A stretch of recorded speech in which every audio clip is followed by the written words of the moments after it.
Take 3, Lego minifigure time.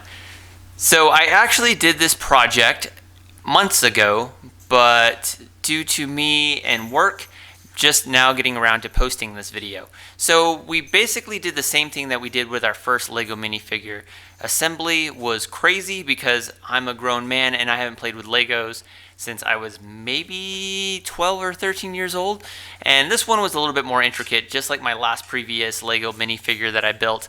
This guy was a little difficult to assemble, but overall we got the little minifigure created, built, put the little scuba legs on, and essentially we're just having a little scuba, it's actually a scuba girl that we're actually doing in this one. Really cool, a lot more intricate pieces than my previous one. So essentially we did the same thing.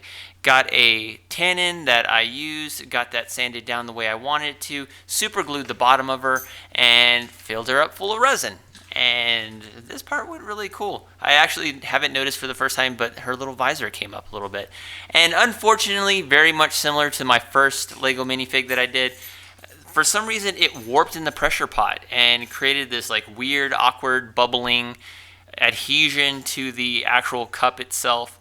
And this was a little bit more problematic, but I learned from my previous mistakes from my first minifig, and this one actually is going to turn out a lot cooler than the previous video. So once we got that out of the pressure pot, had to break out the sander to get everything nice and even. So we're using this central machinery from Harbor Freight, not sponsored by the way. People sleep and poo-poo on Harbor Freight, but sometimes you pick up some really good stuff. And basically all we're doing is sanding everything down, using that cool stick to get all that stuff off of it, which I still absolutely love. And am just trying to get everything nice and even so I can just reverse it in the chuck. My first Lego minifig that I did, I ended up putting a piece of scrap pine and putting the faceplate on it, and that was a disaster. You can go back and watch that video and see me absolutely screw that up. But once we got everything nice down and even, you can see how cool and rounded that was at the end of it. Got it in the chuck jaws, put the banjo and the tailstock in there, and now we are ready to go. And the first stroke with the chisel, one of those pieces of the cup absolutely flew and hit me in the face, and then I realized that my dumbass forgot to put on my face shield. So wear your safety equipment, people. So from the first project, I attempted to take off the actual plastic cup, the cup itself, but at this point it's already adhesed to the epoxy and it was going to be a pain in the ass to get off. So just decided to throw it on there and get everything chiseled down using just the chisel and the carbide tools. So once I built the tannin on the first round and got everything in a nice cylindrical shape so that would avoid any kind of excess shaking that we would get. If you go back and watch my other video, you know that I had a lot of problems, but we're trying to learn how to do this, and I feel like this one went a lot smoother. So now we're just doing the back tannin, trying to get everything down exactly the way I want it, and everything's going really smooth. This project was absolutely amazing because we didn't have any complications or problems, which is a rare thing on this channel. So once I built the tannin, got everything reversed back on the chuck, now we're just smoothing and making that nice cylinder shape that I like to use to avoid as much shaking as possible. And by now I kind of have an idea of what excess material that I need to take off, and now I'm just building the actual shape of it on the bottom end where the minifigure actually is. Nice, smooth, getting good shavings, good material off, no chipping, even though I got a death grip on that chisel. So now I'm just taking the parting tool and separating all that excess epoxy off of the minifig itself, and then come back and just hitting it with a handsaw. I remember to wear my gloves this time, and sawed off this back end of it, because what I've learned is if I try just to take down that epoxy using the chisel, sometimes I'll get some chipping for no damn reason, and then I'll just have a lot of problems with it. So once we got the excess off, now we're just shaping it into the actual way that we want this little dome guy to appear. And you can see we're getting good shavings off of it, getting good material worked off of the blank itself.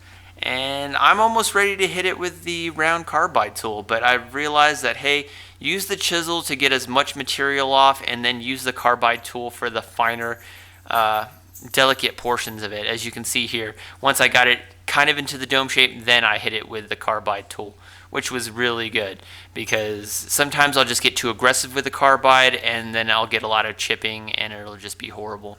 But once we got this part kind of figured out, we came back, tried to hit the bottom of it, even everything else nice and smooth, still getting those good ribbons off of it, and we're practically ready for sanding up into this point. Which on these kinds of projects, I really don't mind doing the sanding because there's no wood involved, so you get a lot of good shine even before you start hitting it with the wood wax. So here we are, got it nice, shine down, went from 320 grit like we usually do, even though I think it's 340 up to 1500, and then hitting it with a micro mesh, which was really good.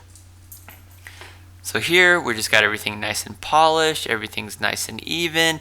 Now we're just hitting it with that wood wax at the end like we like to do, and now you can kind of see that little turtle girl and her scuba equipment.